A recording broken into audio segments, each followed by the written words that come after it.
Everyone. Thank you for joining us for tonight's Literary Cafe with Marjan Kamali and Michael Blanding. Before we begin, I want to take a moment to thank the Cary Library Foundation, whose mission is to raise private funds for the library. Their support enables us to bring programs like tonight's event to you. The foundation created the Literary Cafe and is pleased to collaborate with Marjan Kamali on this series. This program is being recorded and will be posted to the library's YouTube channel. If you have any questions, please submit them to the Q&A.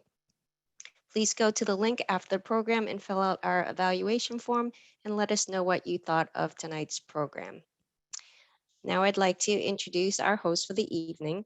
Marjan Kamali is the award-winning author of The Stationery Shop, a national bestseller, and Together Tea, a Massachusetts Book Award finalist. She is a 2022 recipient of the National Endowment for the Arts Creative Writing Fellowship. Her novels are published in translation in more than 20 languages, and The Stationery Shop was awarded the Prix Attitude in France. Her essays have appeared in the Wall Street Journal, Literary Hub, and the Los Angeles Review of Books. Marjan, welcome. I am now going to hand the evening off to you to host and introduce our special guest for this evening. Thank you so much, Helen. It's such a pleasure to be here. Thank you to everyone tuning in to the very first Literary Cafe sponsored by the Cary Library and the Cary Library Foundation. We are so thrilled to be launching this program, and specifically thrilled to have Michael Blanding as our first guest author. So we're going to discuss quite a bit tonight. We have a lot to cover. I'm going to sort of introduce you to the big picture of North by Shakespeare, which is Michael's amazing book. It came out in March of 2021. And then Michael and I are going to discuss, there's a lot to discuss, and we will then open it up to Q&A. So if you do have questions, save them for the Q&A box. We will try and get to as many of them as possible. But first, I just want to introduce our guest, Michael Blanding. Michael Blanding is a Boston-based investigative journalist whose work has appeared in the New York Times, Wired, Slate, The Nation, the Boston Globe magazine, and Boston. His newest book, North by Shakespeare, a rogue scholar's quest to discover the truth behind the bard's work, came out in March. As I said, it will be out in paperback this May. His last book, The Map Thief, the gripping story of an esteemed rare map dealer who made millions stealing priceless maps, was published in June 2014 and named a New York Times bestseller, NPR Book of the Year, New England Indie Bestseller, a Mass Book Must Read, and a winner of the NES Book Award by the New England Society of New York. And his first book, The Coke Machine, The Dirty Truth Behind the World's Favorite Soft Drink, was published in 2010. Michael was formerly a senior fellow at the Schuster Institute for Investigative Journalism at Brandeis, a senior writing fellow at the Carr Center for Human Rights at the Harvard Kennedy School of Government, and a fellow at the Edmund J. Safra Center for Ethics at Harvard Law School. In addition, he's been a senior writer at Harvard Business School, in addition to a lot of other posts, and we're thrilled to have him here with us. He lives right outside of Boston with his partner and 2 children. So welcome, Michael. Thank you for being here. I know we wanted to be in person, but such are the times. But that's okay, because we get to have a lot of people from all over the country join us. So before I ask you the very many questions I have for you, I just wanted to sort of take a step back. I don't need to tell you how much Shakespeare is sort of part of our whole global identity. And I was thinking back to my own kind of connection with Shakespeare. And my first introduction, I still have it, is this abridged collection of Shakespeare's plays, which, believe it or not, I was given as a present for getting good grades when I was 9 by my parents in Iran. So this is how widely read he is. Yeah, and I remember reading these plays and just being fascinated. Now, obviously, because it's abridged, I wasn't reading, all the all the great lines. But then later, as an English major, I was given this tome, which is the collected works of Shakespeare. And I was flipping through it. And honestly, I'm most surprised by how I could have even read this tiny print. Because it's like 1,000 words per page. But so clearly all of us, no matter what our backgrounds are, no matter where we grew up, we know about Shakespeare, and people have a very personal connection to his works. But as long as his works have been around, there's also been skepticism as to the authorship, and how could somebody who had his kind of background write about the scope of places and topics that he writes. And there's been many a theory.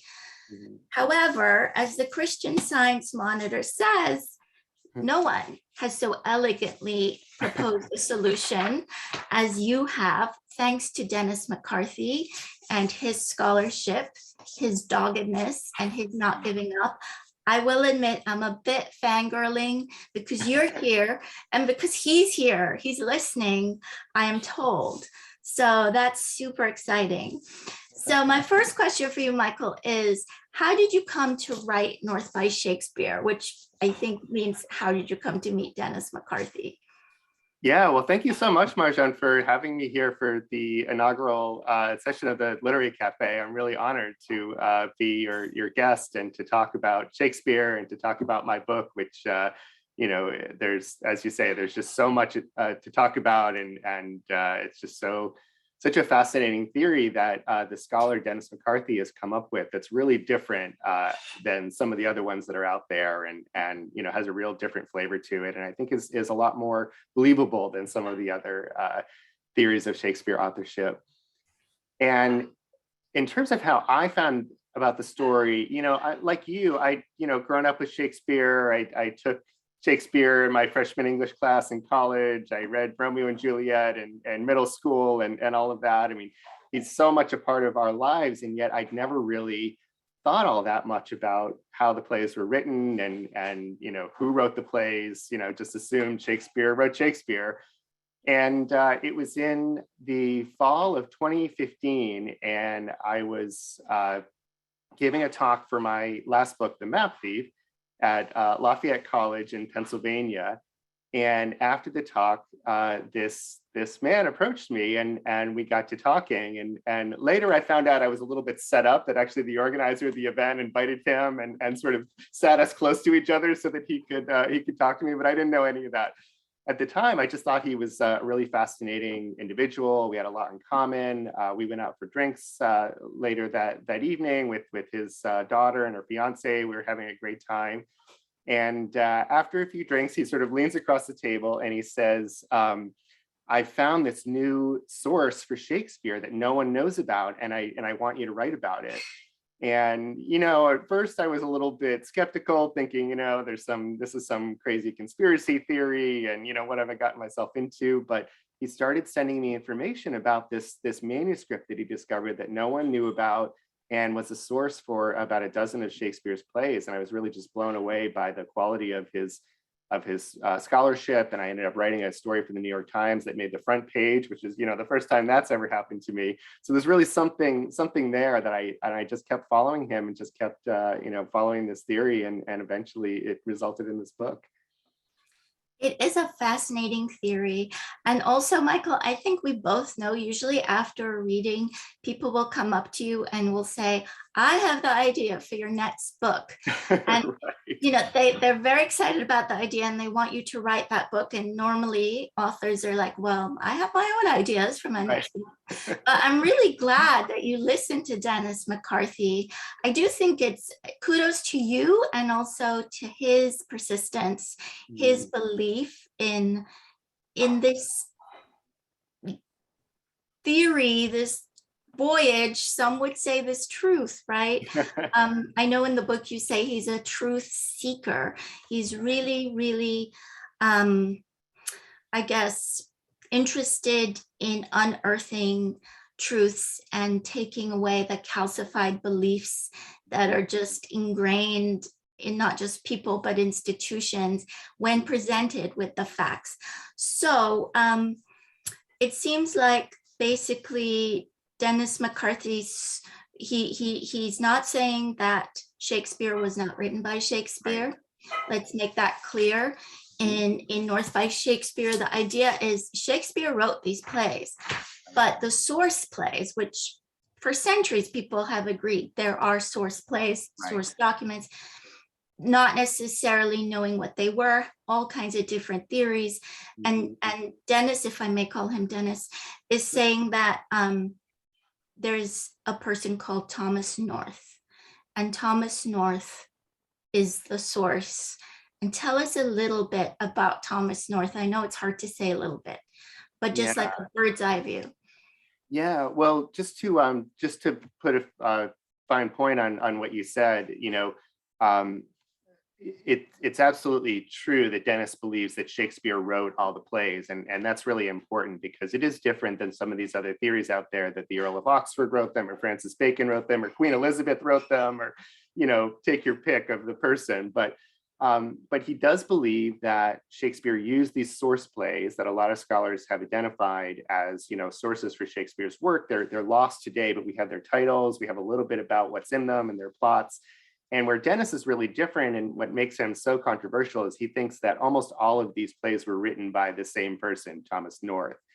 And Thomas North is not a stranger to Shakespeare scholars. He's actually the author of a book called Plutarch's Lives, which is this book of Greek and Roman biographies written in 1579. And it's the recognized source for Shakespeare's Roman plays. So Julius Caesar, Antony and Cleopatra, Coriolanus, and that this book is sort of seen as a source in a way that no other Shakespeare source is used, because Shakespeare takes whole passages from this book and basically repurposes them for the play. And he doesn't do that with any other source. So right away, there's something kind of special and unique about this person, Thomas North. But as Dennis started looking into the connection between Shakespeare and Thomas North's works, he started finding all of these connections to the plays. And they weren't just in Plutarch's Lives, and it wasn't just the Roman plays, but there were all kinds of phrases and ideas and thoughts and characters that were taken from all of Thomas North's work. And that's what led him to this belief that Thomas North had wrote these earlier source plays that Shakespeare had used and adapted. And what's fascinating about it is that we know Thomas North as a translator and a writer, but when you start going into his biography, he just lived this amazing life as this diplomat. He went to France and Italy, and this soldier who fought in the Netherlands and Ireland, and he was his brother was an English lord, so he was always at court and sort of brushing shoulders with the leading lights of Elizabethan England. And I sort of call him the Forrest Gump of the 16th century. He sort of always where the action was, and you start to see how someone like Thomas North could have actually had the experience, had the knowledge, had the inclination to write some of these masterpieces that we know of today. And in a way that Shakespeare, who was, a glove maker's son from Stratford upon Avon, just didn't. And so it all those pieces start falling into place, and you start, actually seeing how this could make sense. Yeah, and I found that so fascinating when I was reading your book, because the book is sort of like a puzzle within a puzzle. I mean, the way you structure it, it's nonfiction, right? So you're there, you're telling your story as a journalist, you're doing all these travels with Dennis McCarthy, and then we're going back in time following Thomas North's life, and the shared quotes and plots with Shakespeare's plays from Thomas North's writings. And then there's also this moment that Dennis McCarthy describes to you, where he's having one of those aha moments, because the idea is, where did Thomas North, get the idea for all his plays, the source plays? And then it's that sixth sense moment where it's always been under your nose the whole time. It's like, oh my gosh, it's his life. Right. I love the Forrest Gump reference, because so true. I mean, this man was so embroiled in the thick of things. Right. And I think I called this session, Shakespeare and Love. We're 4 years, I kind of wish. We're 4 days away from Valentine's Day. Yes, we're 4 days away from Valentine's Day. And Shakespeare is known as the Bard of Love and all of that. But I really think there was obviously a huge thread of a love story in the whole Thomas North situation. I'd love for you to touch on that. And then I want to share why I think it's Shakespeare in Love. But tell us about the love story. Yeah, absolutely. So I opened the book with this festival that happened in Elizabethan England in 1575. And it happened at this castle called Kenilworth, and it's called known as the Kenilworth Festival. And it was sort of the party of the century. It was like everyone who was anybody was there. They just had 19 days of partying and performances and drinking beer and wine and fireworks and all of this. And the whole sort of purpose of this party was that it was thrown by this lord named the Earl of Leicester. And he was sort of the favorite of Queen Elizabeth. He was sort of this dashing courtier who was the right hand to Queen Elizabeth. And more than anything, he wanted Elizabeth to marry him. And of course, we know that Elizabeth never married. She sort of famously died the Virgin Queen, but he sort of made this big play, and this whole party was sort of, this attempt to woo her, and in a way that no one had ever done before. And scholars today actually see this party as being sort of the inspiration for Shakespeare's A Midsummer Night's Dream. And if you can picture that play, all of the sort of the love and romance and the excitement of the fairies and the woods and all of that, sort of a lot of the imagery, a lot of the sentiments from that play, but also very specific performances that happened at Kenilworth that find their way into A Midsummer Night's Dream. But Shakespeare was only 11 years old at the time. So there's really, this question of how could Shakespeare have known about this festival? How could he have gotten all these very specific details? Whereas Thomas North, his brother, was there, and more than likely Thomas North was there as well. And the Earl of Leicester was actually Thomas North's patron, who actually sponsored him in his books. And so Dennis actually started, using that as a foundation, started looking at other plays and seeing other instances in which there's sort of this love story of Elizabeth and Leicester sort of threaded through the plays. And his theory is that Thomas North was actually writing these plays for Leicester and was sort of embedding these messages to Elizabeth in them. And a lot of the characters or the villains of the plays are Elizabeth's other suitors, and they look bad. And then some of the heroes of the plays are the ancestor of Leicester, and they look really good. And when you start actually looking at the plays in this way, that there's a lot of details that fall into place and make sense, and really start decoding a lot of the messages of the plays in ways that scholars never have before. And so there really is this love story that it's not Thomas North's love story, but it's a love story that he's sort of creating through these plays, and it's dedicated to Queen Elizabeth.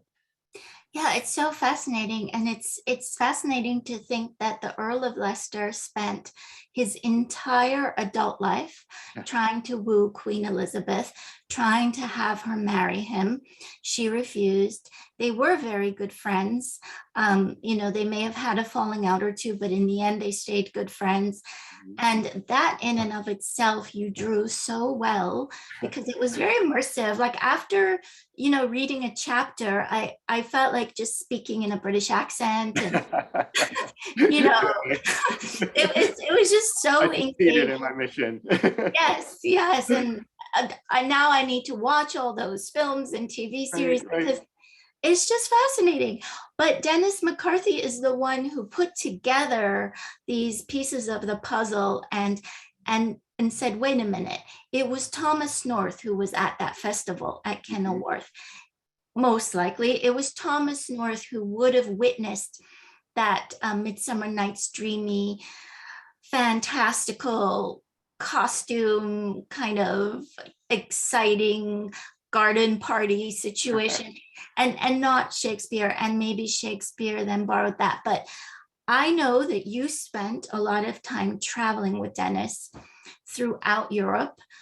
You went to England, you went to France, you went to Italy. I want to hear about the travels, but first, let's talk a little about who is Dennis? Who is Dennis? That's a good question. Yeah. Yeah, so Dennis, like I say, I met Dennis in 2015 after my book event, and I kept in touch with him over the next few years as he was sort of developing his theory. I wrote that story for the New York Times, and just, you know, every once in a while he would send me these more information, or we'd get together and I'd do an interview with him, and not quite knowing that it was going to turn into this book at the time, but I became very enamored with him as a character. He's such a fascinating person, and he's not a trained Shakespearean scholar. He's you know, he's relatively young. He's when I met him, and he was in his 50s, and had never studied Shakespeare formally. In fact, he actually was a college dropout, and ended up spending a fair amount of his 20s playing ultimate frisbee semi-professionally. And so he had this, you know, this background that was not suited to be a scholar, and yet he started writing and researching, and his first discipline that he actually succeeded in was looking at this discipline of biogeography, and looking at evolution and how plants and animal species move around the world. And he published a book with Oxford University Press, and he was published in these peer-reviewed journals. And so, you know, he's just the kind of person that when he sets his mind to it, he is just going to figure out the answer. And you know, it actually, some of this research in biogeography led him to look at Shakespeare through this sort of strange connection.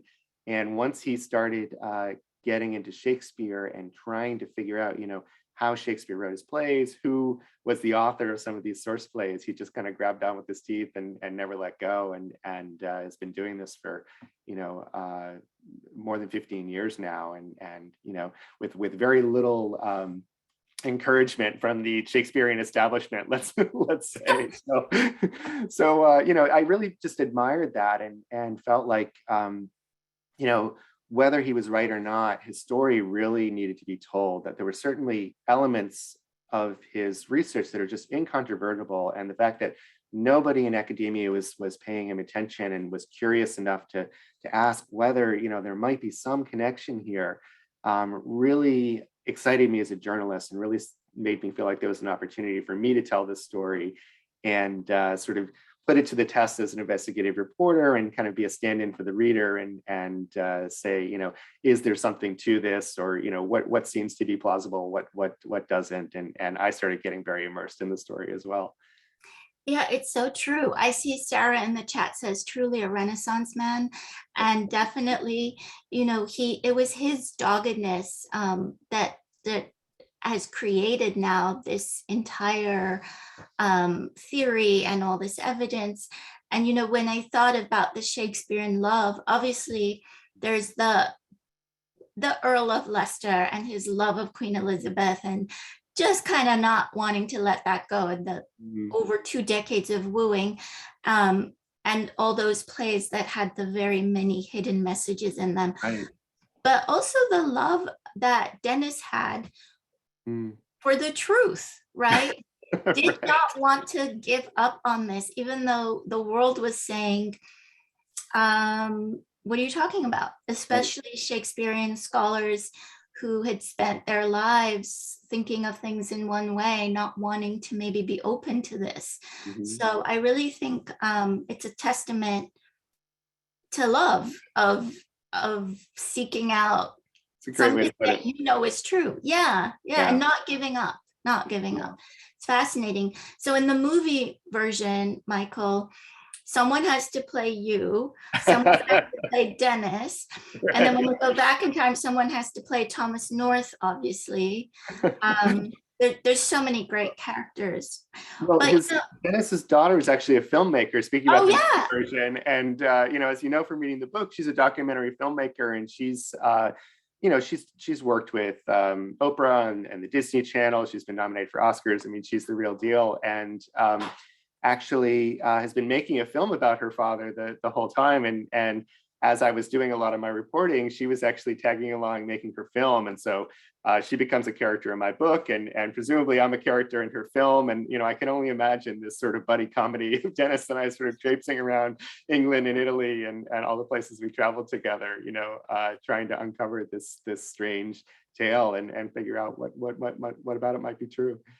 So true. The documentary film is already like in the books. Yeah, you're right. Yeah. And that the buddy comedy, it was so fascinating because together, you, Dennis, his daughter Nicole, right, and the filmmaker. Yeah, and then she got a couple of camera persons who get a Camera lot people, of press. yeah.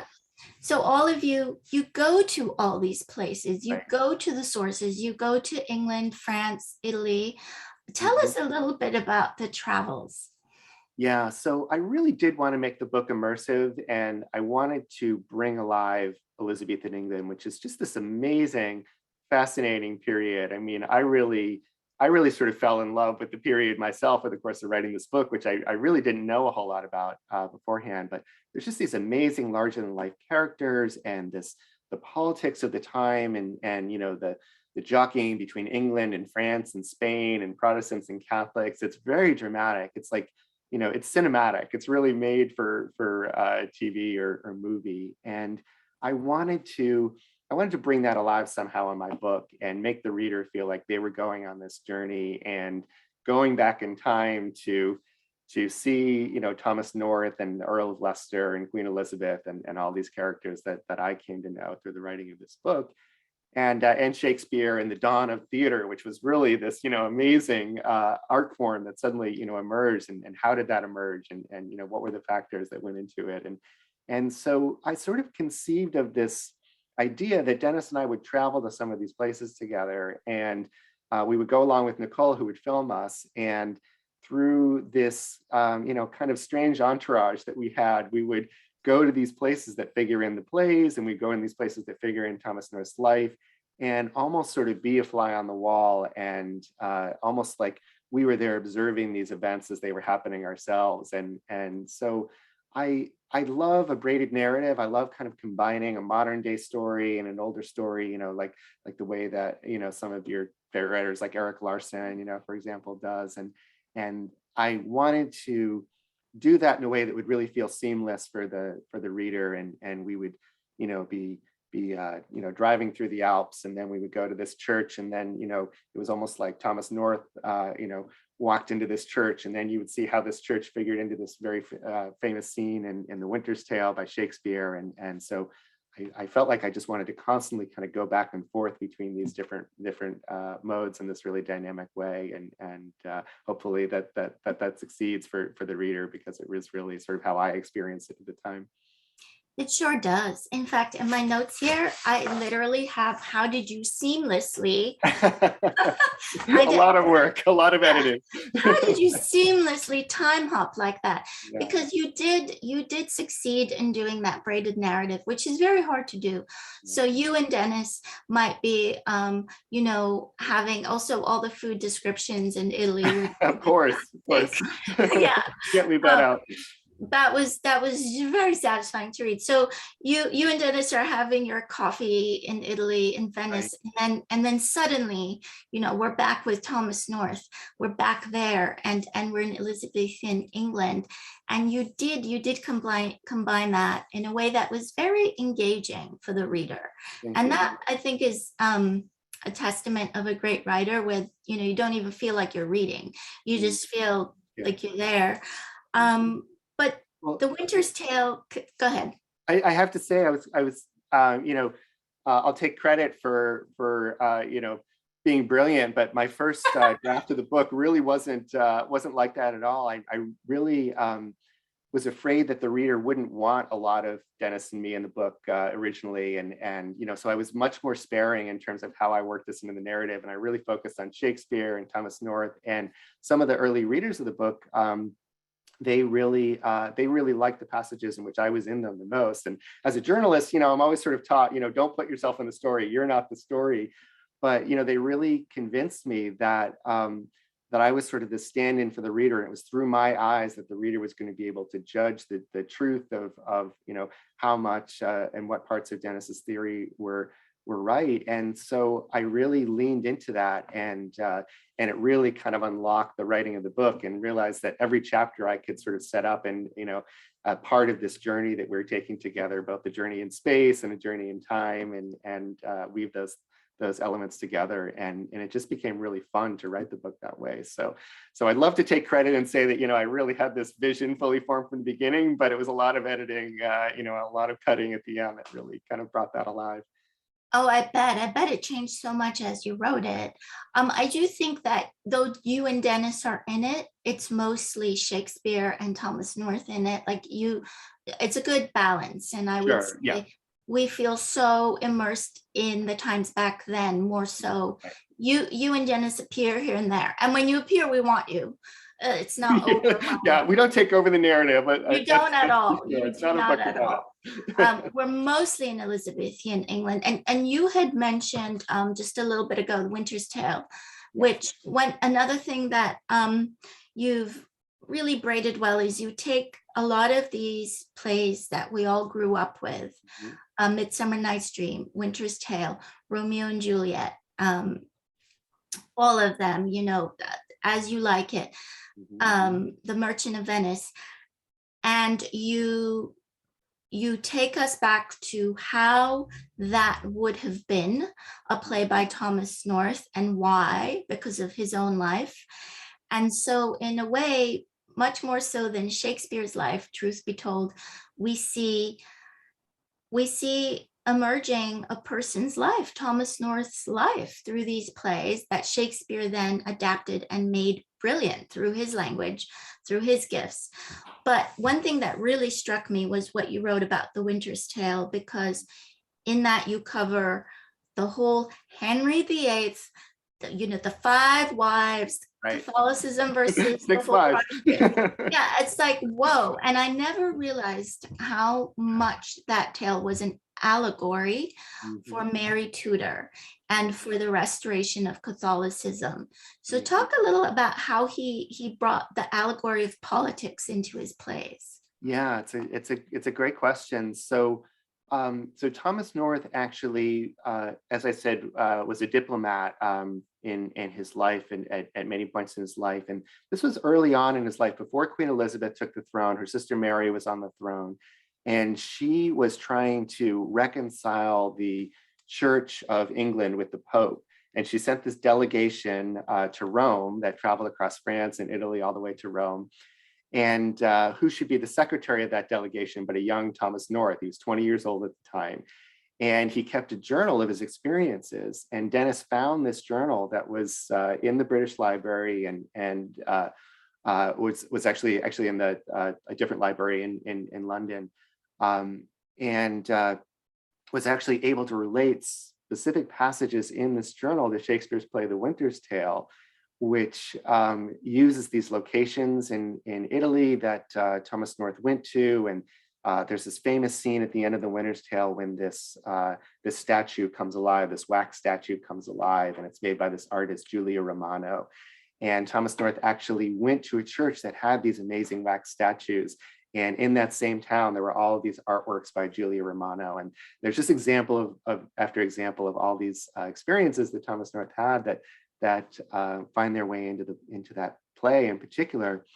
But as it turns out, all the characters in that play as well, Dennis interprets as these allegorical figures for Henry VIII and Catherine of Aragon and Mary Tudor and all of the other people at that time that Thomas North would have been writing this source play, and in 1555. And it wasn't until 50 years later that Shakespeare adapted it, and it appeared on the stage in 1610.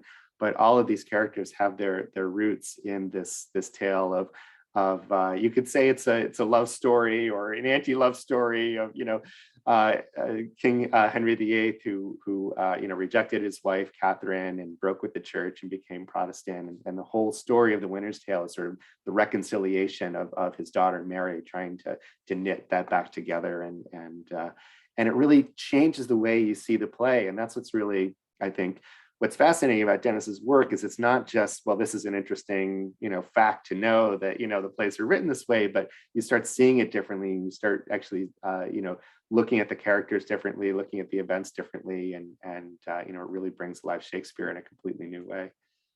Yeah, I got chills reading that part because, we all, the end of The Winter's Tale, when the statue comes to life, I mean, how can you not get emotional about, it's everybody's wish to have a loved one who's died come back to life.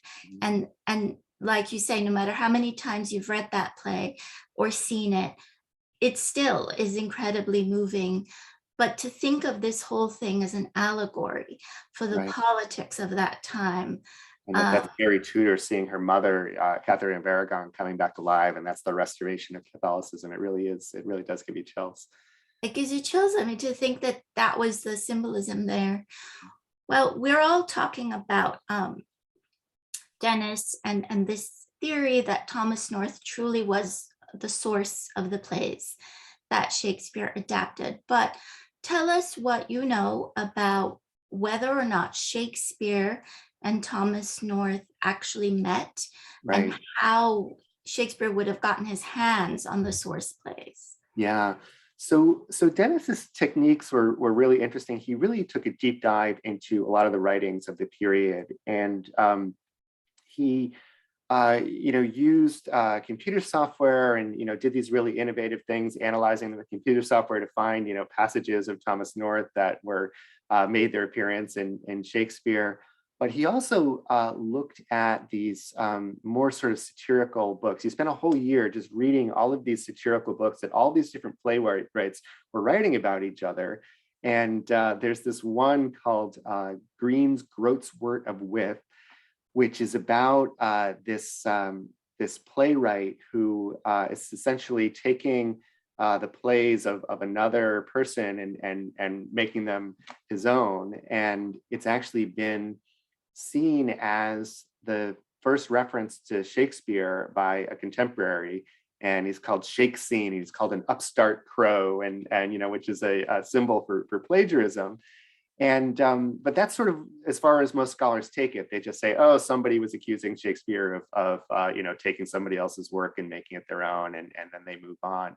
But Dennis really looked at the rest of this pamphlet and found that this person, this gentleman scholar that this actor was taking these plays from, actually had a lot in common with Thomas North, and there were all of these elements of his life and his family that were worked into that passage, and started to believe that this was actually a satirical sort of representation of Shakespeare meeting Thomas North and actually buying these plays from him and producing them under his own name, which at the time would not have been seen as a particularly bad thing to do. That plagiarism really didn't exist as a concept, even though this one satirical writer was sort of taking Shakespeare to task for it. That writers were always sort of taking other people's works and reworking it and everything. And so so this pamphlet made sort of be showing us that meeting between North and Shakespeare, and telling us a little bit about how these plays were actually created. And again, it's one of these things that's been around forever and scholars know about, but nobody's really taken the time to look at it closely. Yeah, and something I really appreciated was we do get a good sense of Shakespeare from this book too, like Shakespeare the person, Yeah. not the glorified idol that he then became. And you mentioned that during his lifetime he wasn't glorified in that way. In fact, it wasn't until about 200 years right after his death. Yeah, not quite to the 18th century. Yeah, not till like the 1760s or something, Yeah, that he became this thing. True. The way we know him today, Right. where all the kitschy stuff is sold in Stratford-on-Avon, which was really interesting to read. Right, which we also got to. Yeah. So I do think it's fascinating that in his own lifetime, he wasn't pretending to be the be all end all, and he wasn't necessarily treated as such. It Right. wasn't until 200 years later.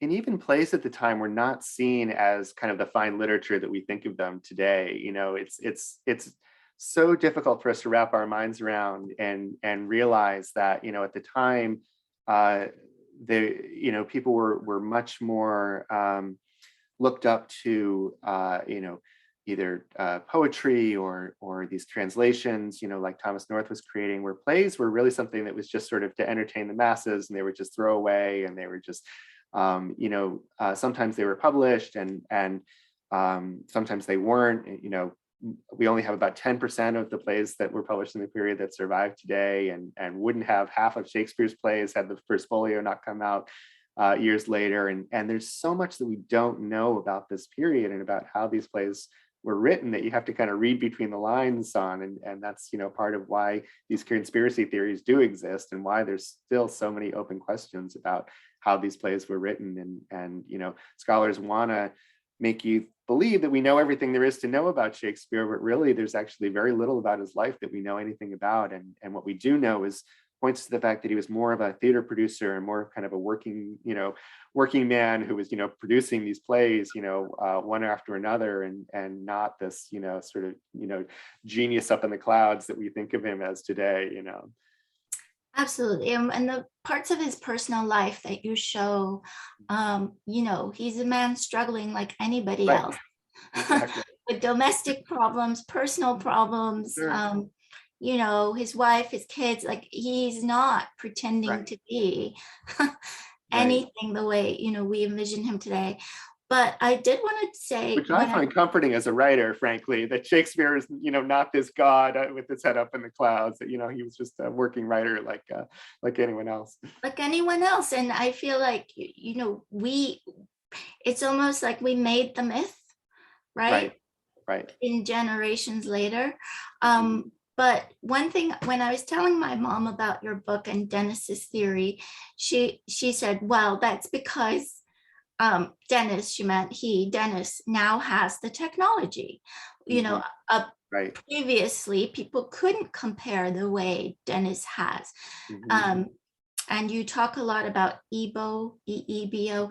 Tell us a little bit about the technology that was used to make Yeah. these assertions. Yeah, this is a really fascinating part of this story that, you know, we've been talking a lot about how Thomas North's biography and how the history and politics figure into the plays. But I think what really sets Dennis's work apart is that he's gone about this in a really systematic way using technology.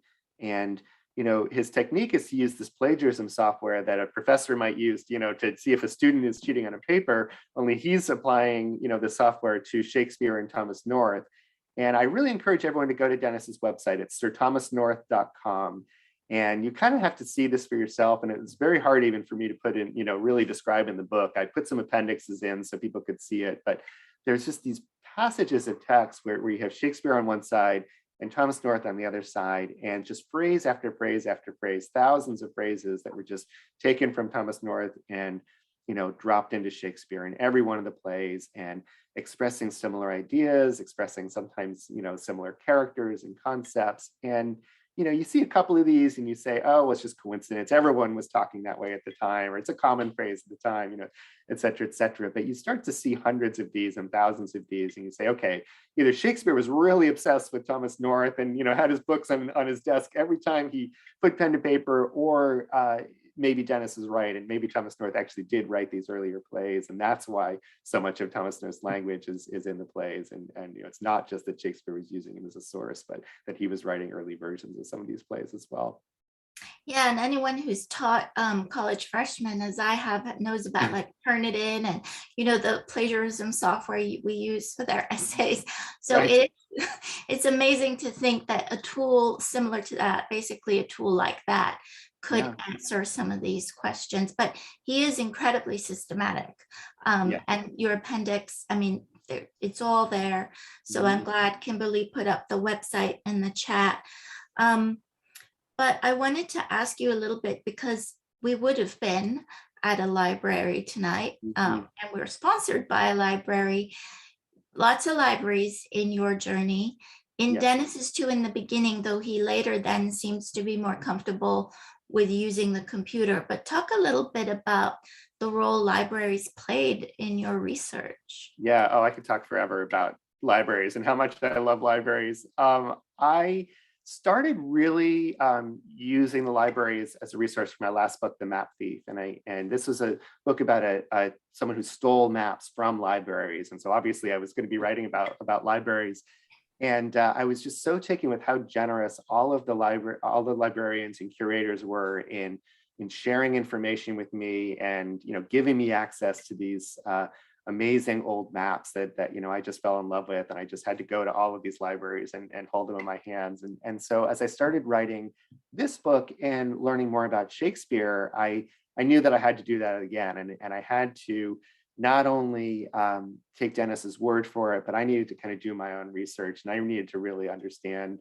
the period. And so I started going to libraries in this country, like Boston College Library and Harvard Library, but I also went to libraries overseas and looked at some of these original documents, that have Elizabeth's signature on it, or that were written by Thomas North's father or his brother, and started going to the British Library and the Bodleian, and I ended up actually uncovering some documents that Dennis didn't even know about that supported some of his theories. And this is where, I started to talk about my progression of the book from somebody who was, skeptical in the beginning to somebody who was, trying to weigh them in the middle to, almost collaborating with him by the end, because I started finding, these amazing documents and books. And one of them is a copy of Thomas North's own book with his handwriting in it that seems to have all of this references to Macbeth and some of these other plays, and I showed it to Dennis, and he hadn't even known about it,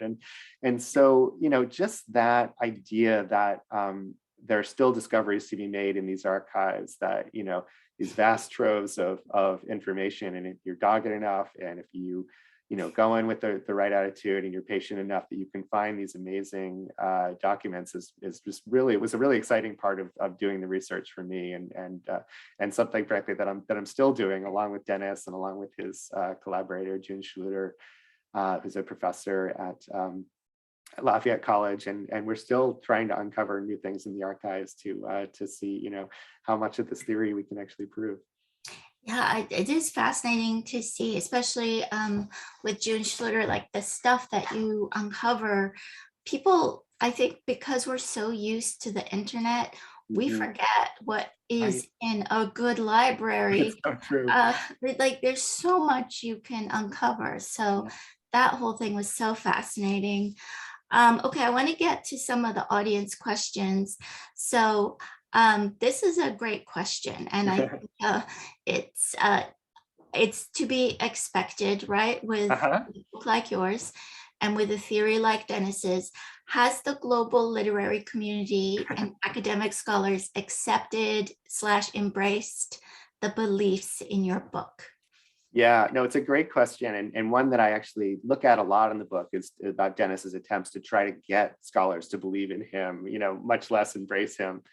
And, I mentioned Juneschluter, who sort of becomes a character in my book. She's a professor emerita at Lafayette College, and she is, really the only scholar to take a chance and go out on a limb with Dennis and collaborate with him and do research with him. And their relationship becomes a real, real heart of my book in some ways, and their story of how he was able to persuade her and convince her with evidence, and how she started, working with him, became really fascinating to me, because I would ask myself, what was it about her that made her open to this idea? She was an editor of a Shakespeare bulletin. She's a bona fide Shakespeare scholar. Why was she open to this idea where these other scholars haven't been? And so it really, I think, at the end of the day, my book is in a larger sense is really about kind of how knowledge gets created, and how new ideas, get rejected, then they get attacked, and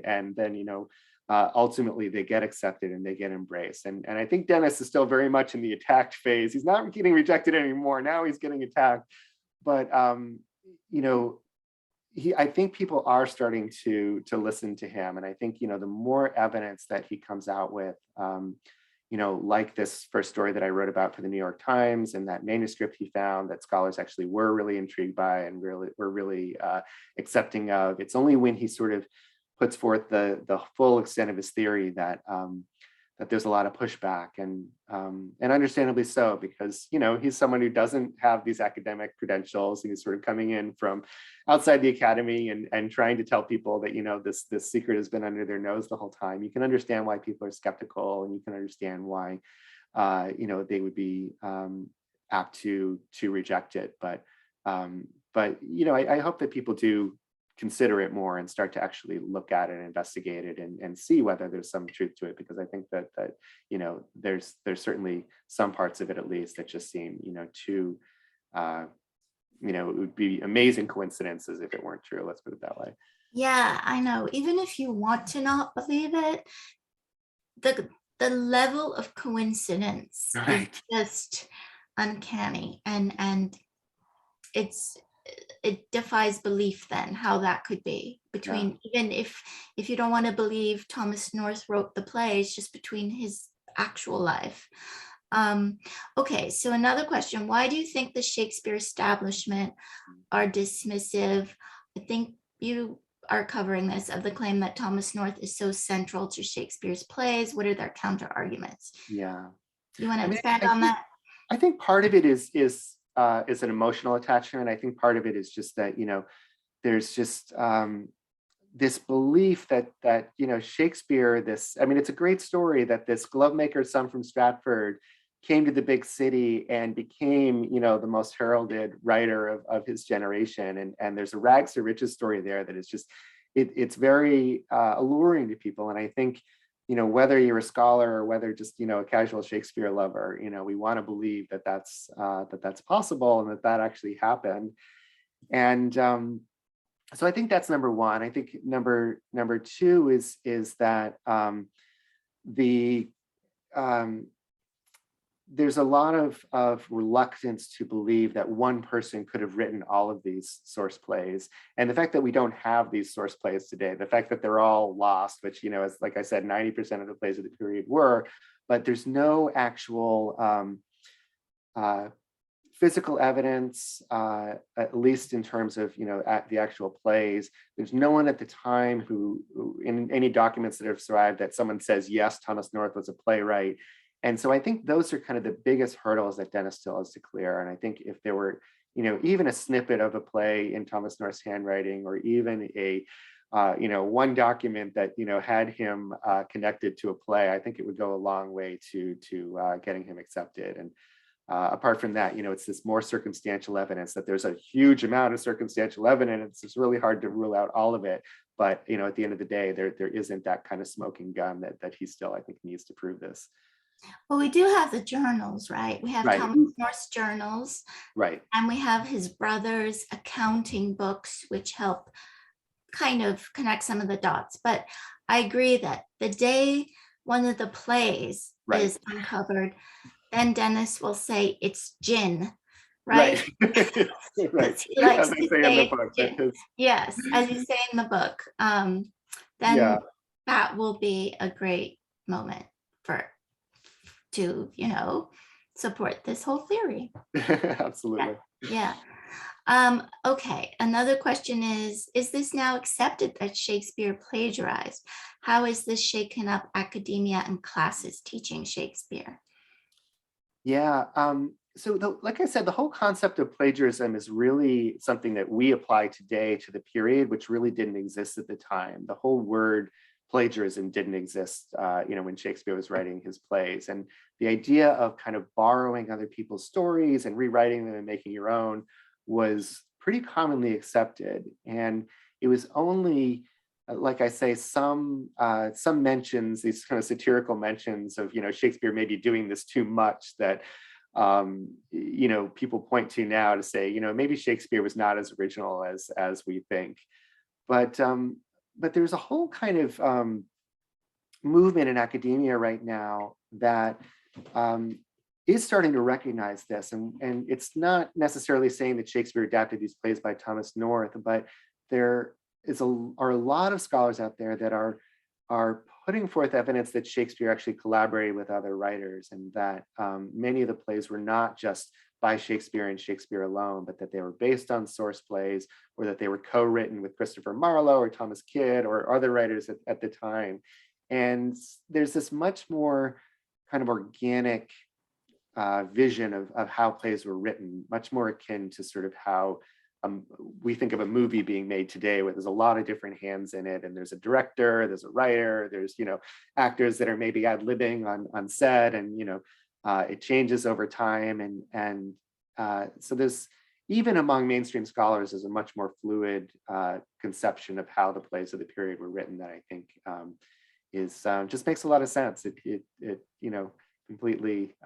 completely seems plausible to me that that's how plays at the time were written, and it wasn't just one genius sitting down at his table and just cranking out Hamlet.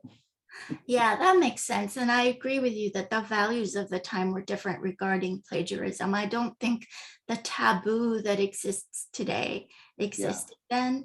And to be honest with you, this taboo that we have here now doesn't even exist in other countries and cultures in our time. Yeah. It's you do borrow, and I think it's not as strict as the way we have it now in our contemporary American scholarship. Okay, another question. If Thomas North was already well known as the writer of the source material for the Roman plays, surely other scholars would have considered him as a source for other Shakespeare plays too.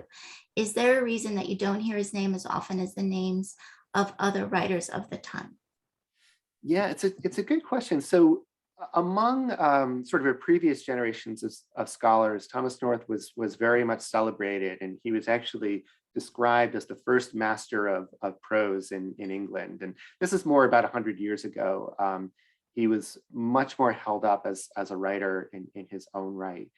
And you would think that, because of the way Shakespeare used Plutarch's Lives, that people would be more interested in Thomas North just as a source and say, let's look at what else Thomas North wrote, and did Shakespeare use that writing as well? And if nothing else, even if you don't believe that Thomas North wrote plays, I think Dennis has really incontrovertibly shown that other books that were translated by Thomas North, one called The Dial of Princes, another one called The Moral Philosophy of Donny, which was this sort of Aesop's Fables kind of book of these animal tales, that those were also sources for Shakespeare's plays. And they weren't sources in terms of like the story being taken. It's not like Julius Caesar, in Plutarch's Lives, but the phrasing, the ideas, the elements, and in some cases, the characters. Like Dennis, I think, has really convincingly shown that this animal fable in The Moral Philosophy of Donny was actually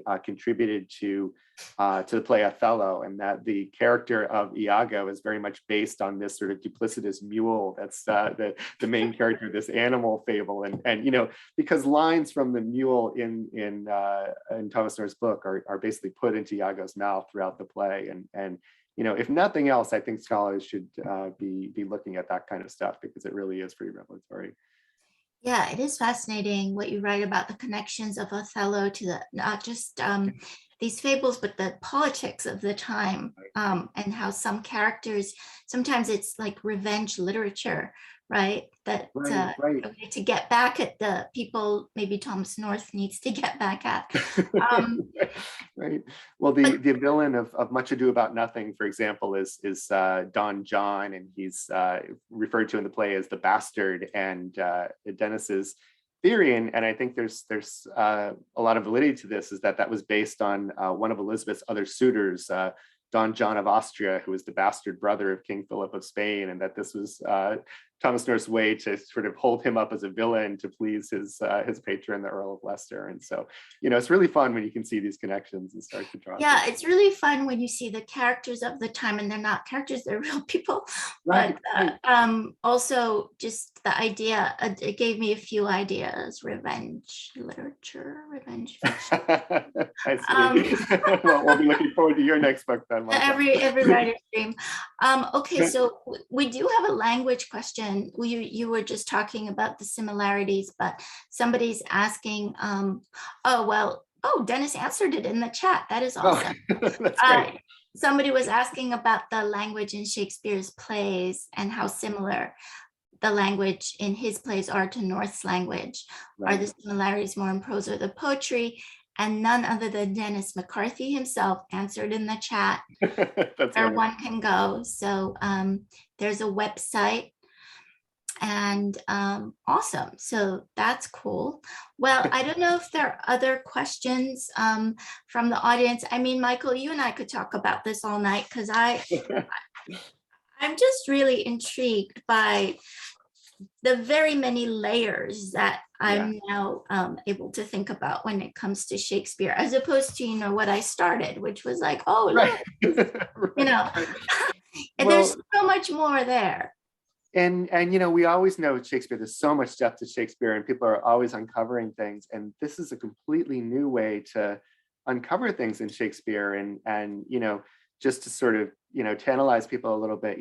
Thomas North fought in war in Ireland, and at the same time, Dennis thinks he was writing the source play for Henry V, and which is all about war. And later in life, he was actually impoverished, and at the time he might have been writing King Lear, which is very much about a king who sort of loses his kingdom and becomes impoverished, and it just adds this depth of feeling to the plays, to think that it was written by someone who might have had some of these experiences, and wasn't just somebody in London at the time, just sort of imagining these events, but it was actually somebody living it. So, for that reason alone, I think it's worth considering what Dennis has to say. I agree. And it brings actually a new pleasure and a new understanding to the play. So it's not at all taking anything from the joy of Shakespeare, because now I want to go back and read every single one.